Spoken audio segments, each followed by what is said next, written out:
Dulu. Ah, itu ya. Kan bisa. Lama berarti kan?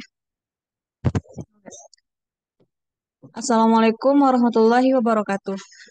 Alhamdulillahirrabbilalamin. Bersyukur kita kepada Allah yang telah memberi kesempatan kepada kita semua untuk dapat hadir di kelas online Fisiologi Hewan yang diampu oleh Ibu Dr. Resti Rahayu MSI.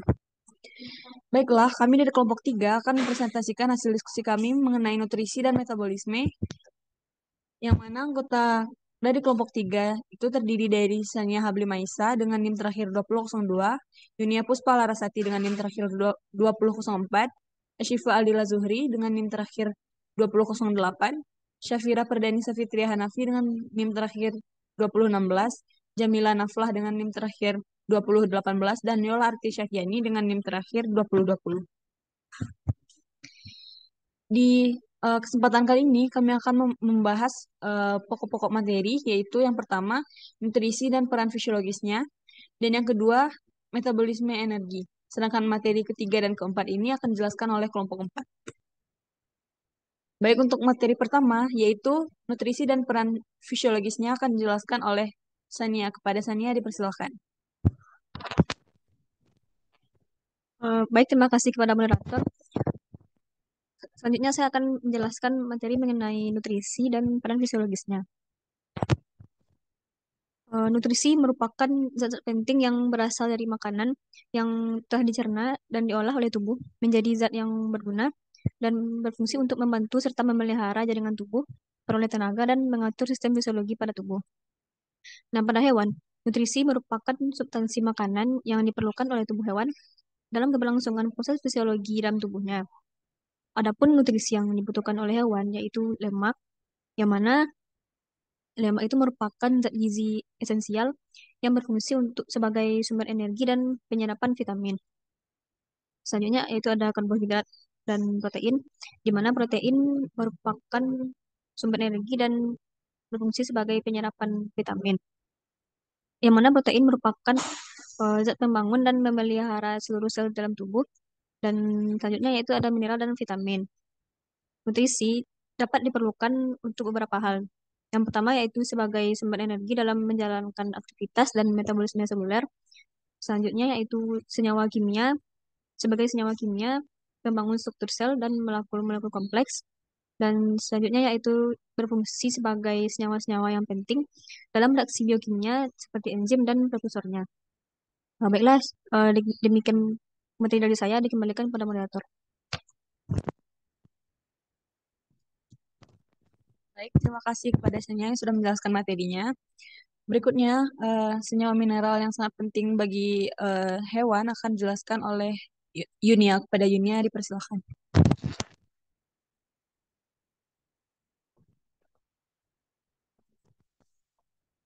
Baik, terima kasih kepada moderator. Kali ini saya akan melanjutkan pembahasan materi seperti yang kita telah disampaikan oleh rekan saya bahwa nutrisi itu salah satunya adalah mineral. Dan yang mana mineral ini sangat penting bagi tumbuhan dan juga hewan, termasuk manusia, walaupun dibutuhkan dalam jumlah yang kecil. Namun berpengaruh terhadap pertumbuhan dan perkembangan. Mineral itu terbagi menjadi dua macam, yaitu ada makronutrisi dan mikronutrisi. Yang mana makronutrisi, makro artinya besar atau banyak, berarti makronutrisi adalah nutrisi yang diperlukan dalam jumlah banyak. Sedangkan mikronutrisi merupakan nutrisi yang diperlukan dalam jumlah sedikit. Nah, pada tabel dapat terlihat beberapa contoh dari makronutrisi dan juga mikronutrisi. Yang pertama itu ada makronutrisi, contohnya kalsium, bersumber dari sayur-sayuran dan juga susu dan berfungsi dalam pembentukan tulang dan gigi. Kemudian ada fosfor yang biasanya bersumber dari daging, biji-bijian, dan juga susu. Dan fosfor ini biasanya berfungsi dalam keseimbangan asam basa, juga dalam proses sintesis nukleotida. Dan yang ketiga, contoh dari makronutrisi adalah sodium, yang biasanya bersumber dari garam dan berfungsi dalam keseimbangan air serta fungsi saraf. Kemudian yang kedua yaitu mikronutrisi. Contohnya adalah zat besi yang bersumber dari daging, telur, dan juga sayuran hijau, yang mana fungsi dari zat besi ini adalah komponen dari hemoglobin dan juga berperan dalam proses metabolisme. Kemudian yang kedua ada zat seng, atau zinc yang bersumber dari daging dan juga makanan dari laut. Dan zat ini berfungsi dalam komponen utama enzim pencernaan dan juga sebagai protein bagi tubuh. Sekian penjelasan dari saya, dikembalikan kepada moderator.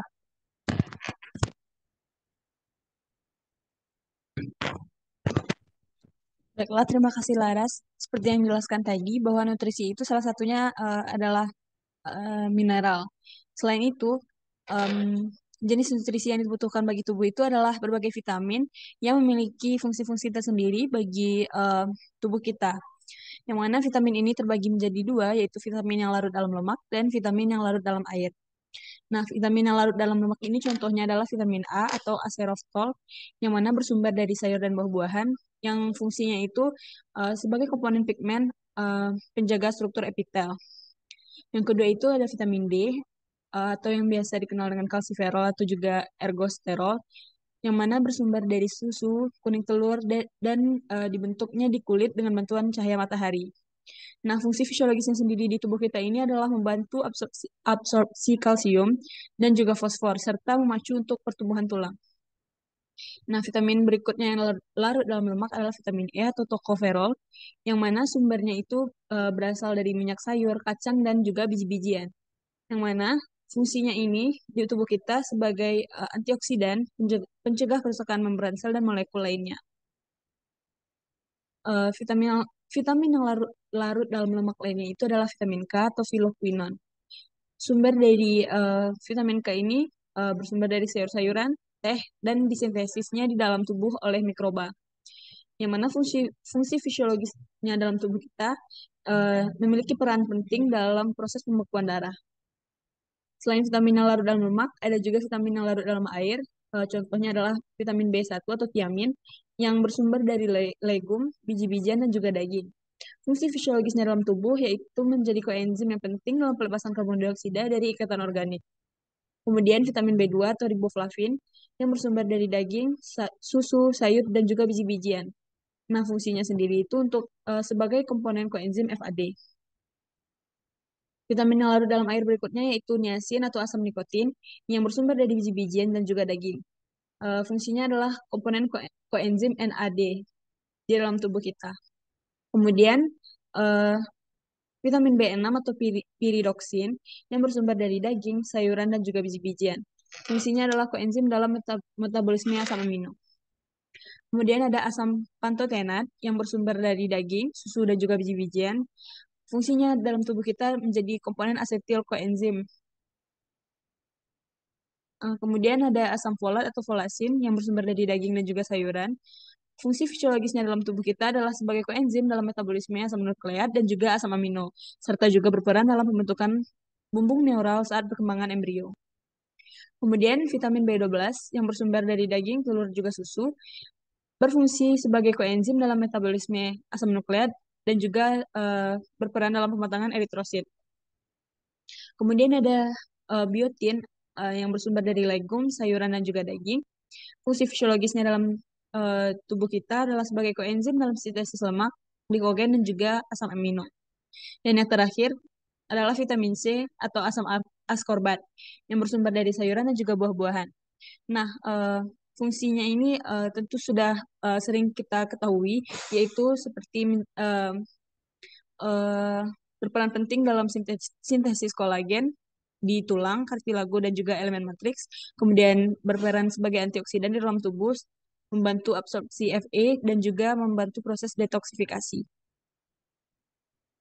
Nah, vitamin larut dalam air ini, apabila jumlahnya berlebih di dalam tubuh kita, tidak menimbulkan sifat toksik bagi tubuh karena akan dinetralisir melalui mekanisme ekskresi di ginjal. Sedangkan vitamin yang larut dalam lemak, justru kalau misalnya berlebih jumlahnya di dalam tubuh, maka akan menjadi toksik karena ginjal kita itu akan sukar untuk mengekskresinya. Dan bahkan juga sering terjadi penumpukan di jaringan lemak. Dan apabila terjadi defisiensi pada seluruh kelompok vitamin yang larut dalam lemak ini, maka akan memberikan efek fisiologis yang beragam dan juga tergantung pada intensitas defisiensinya. Dan juga akan berpengaruh terhadap komponen fisiologis yang dipengaruhinya. Baiklah, materi berikutnya akan dijelaskan oleh Yola yang membahas mengenai defisiensi diet. Kepada Yola dipersilahkan.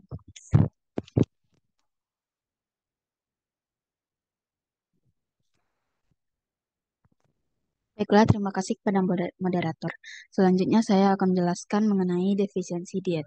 Diet yang kekurangan zat nutrisi satu atau lebih yang penting atau secara konsisten memasok lebih sedikit energi kimia daripada yang dibutuhkan tubuh menghasilkan malnutrisi, kegagalan untuk mendapatkan nutrisi yang memadai.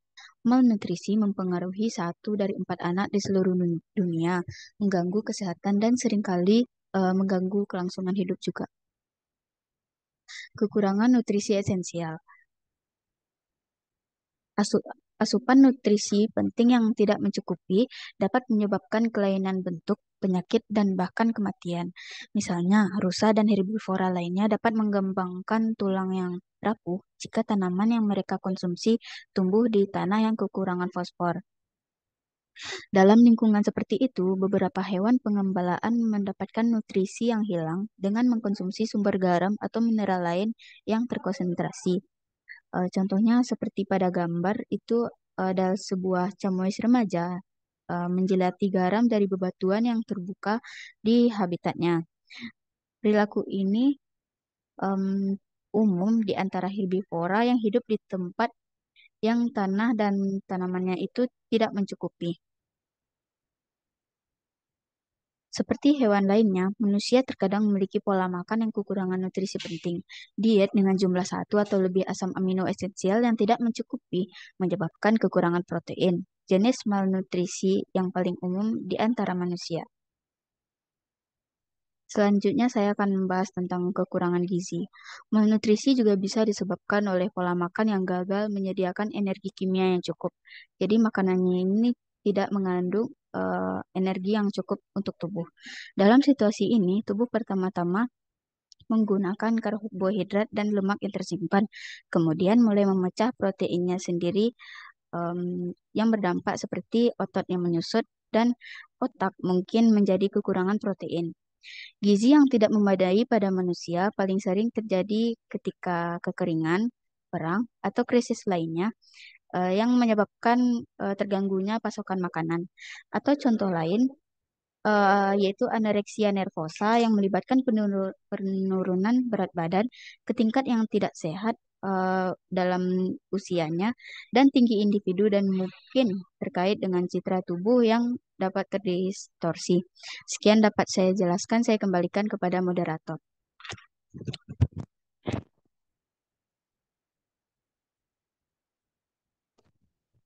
Baik, terima kasih saya ucapkan kepada Yola yang sudah menjelaskan mengenai defisiensi diet dan juga kekurangan gizi. Nah, materi berikutnya ini metabolisme energi yang akan dijelaskan oleh Syafira. Kepada Syafira dipersilakan.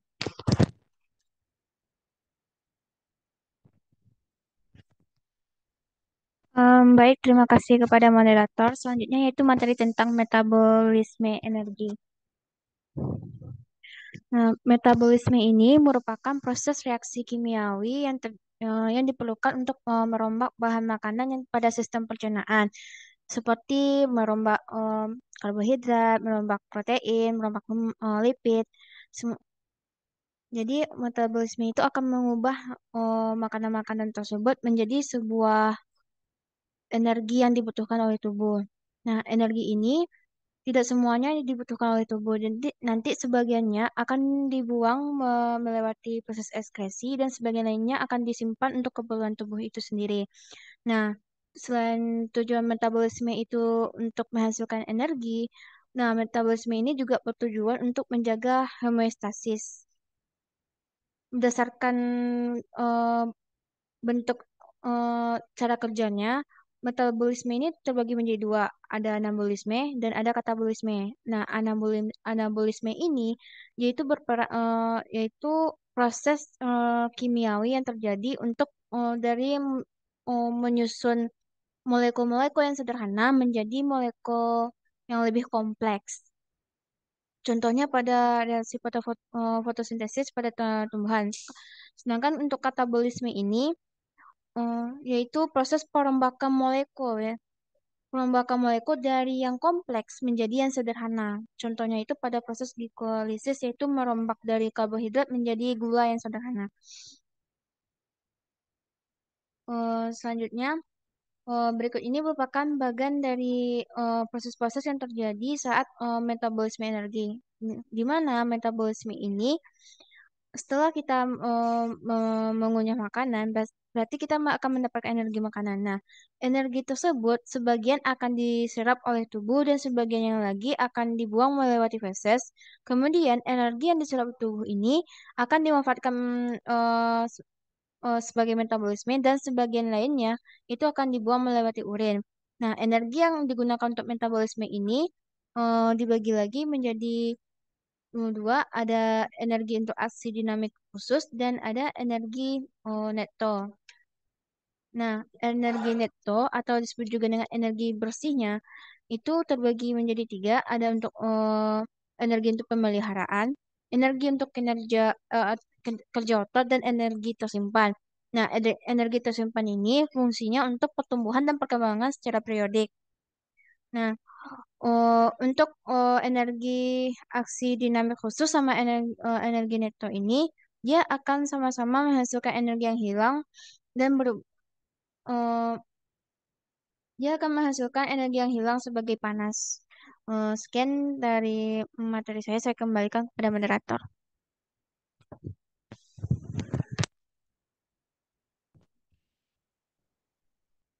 Baik, setelah dijelaskan oleh Syafira mengenai metabolisme energi ini, maka kita perlu mengetahui poin-poin penting mengenai proses metabolisme energi yang akan dijelaskan oleh Jamila.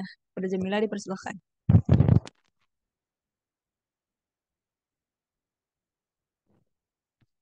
Baik, terima kasih saya ucapkan kepada moderator. Saya akan menjelaskan tentang beberapa poin penting terkait metabolisme energi. Yang pertama, proses metabolisme energi berlangsung pada level seluler sehingga disebut sebagai metabolisme seluler.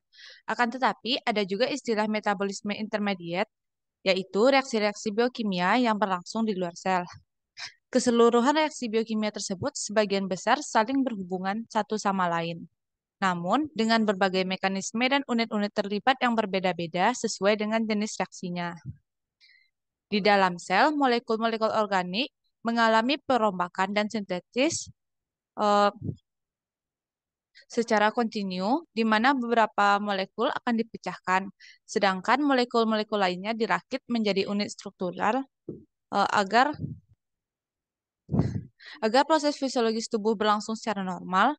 Semua proses biokimia tersebut harus berada dalam suatu kondisi yang stabil, di mana laju anabolisme harus seimbang dengan laju katabolisme.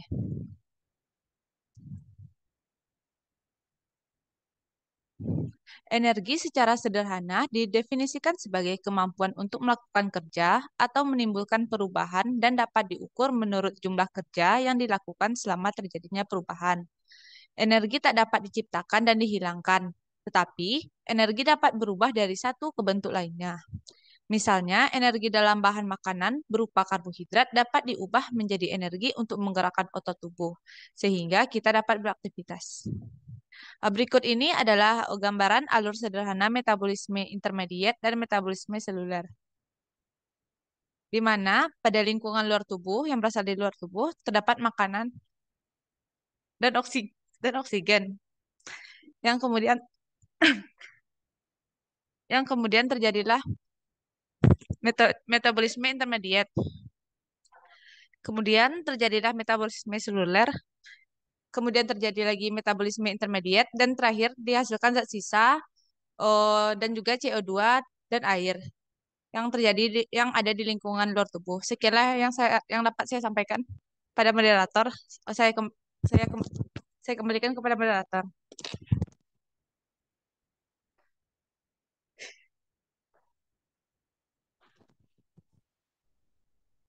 Baiklah, terima kasih kepada Jamila. Materi berikutnya mengenai kandungan energi dalam bahan makanan utama akan dijelaskan kembali oleh Yola. Kepada Yola dipersilakan.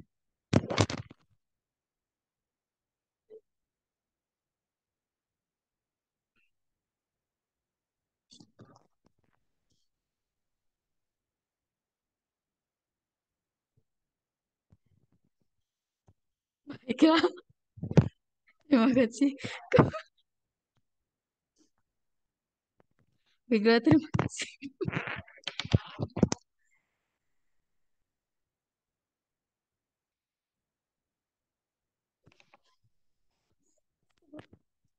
Baiklah, terima kasih kepada moderator.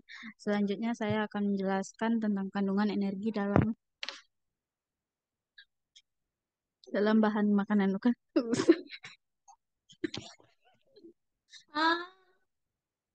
Baiklah, terima kasih kepada moderator. Selanjutnya saya akan menjelaskan tentang kandungan energi dalam. Iya, ini deh, aku tarik kok. Apa aja. Baiklah, Baiklah, terima kasih kepada moderator. Selanjutnya saya akan menjelaskan tentang kandungan energi dalam bahan makanan utama. Terdapat beberapa jenis energi yang sangat erat kaitannya dengan proses fisiologi, yaitu energi.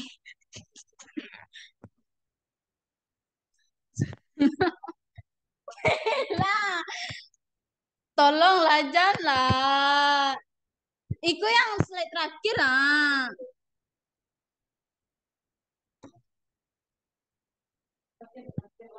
Iku terikut atau tolong lah. Tolong potong Bekodi. Lamu. Mohon diam guys. Cik slide ah. Nanyo diam doh. Baiklah, terima kasih pada moderator. Selanjutnya saya akan menjelaskan tentang kandungan energi dalam bahan makanan utama.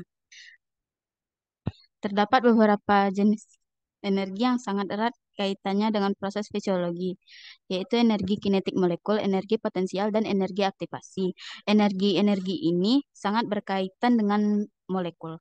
Masing-masing molekul organik akan memiliki potensi energi yang berbeda-beda, sehingga energi yang dihasilkan dalam perombakannya juga akan berbeda. Hasil pengukuran energi yang terkandung dalam bahan makanan dapat kita lihat pada slide. Senyawanya ada 3, yaitu karbohidrat, protein, dan lipid, dengan kandungan energi seperti yang tertera pada slide. Seluruh karbohidrat dan lipid dapat mengalami metabolisme secara total menjadi air dan karbon dioksida sekaligus menghasilkan energi atau ATP. Sedangkan protein tidak demikian. Jumlah energi yang dapat dihasilkan dari metabolisme lipid yang paling besar dibandingkan dengan senyawa protein dan glukosa. Pada dasarnya, protein menyimpan energi yang relatif lebih tinggi daripada karbohidrat, tetapi karena tidak semua molekulnya dapat mengalami metabolisme, maka energi akhir yang dihasilkan akan lebih rendah dari seharusnya. Energi yang dihasilkan oleh metabolisme bahan nutrisi utama, yaitu 3 senyawa ini, yang dapat digunakan untuk aktivitas fisiologis hewan adalah dalam bentuk ATP atau adenosin trifosfat. ATP merupakan salah satu nukleotida yang dapat ditemukan pada asam nukleat yang memiliki basa nitrogen adenin dan berkaitan dengan ribosa, sebagaimana sebuah nukleotida adenin RNA. Perbedaannya yaitu pada RNA hanya terdapat 1 gugus fosfat yang menempel pada ribosa, sedangkan pada ATP terdapat 1 rantai yang tersusun atas 3 gugus fosfat yang berkaitan dengan ribosa. Ikatan antara fosfat pada ekor ATP dapat diputus melalui proses hidrolisis. Pada proses ini, 1 molekul fosfat anorganik meninggalkan ATP, dan selanjutnya ATP berubah menjadi ADP atau adenosin difosfat. Reaksi ini bersifat eksergenik dan akan melepaskan energi sebesar 7,3 kcal untuk tiap 1 molekul ATP yang terhidrolisis. Baiklah, sekian penjelasan dari saya, dikembalikan kepada moderator.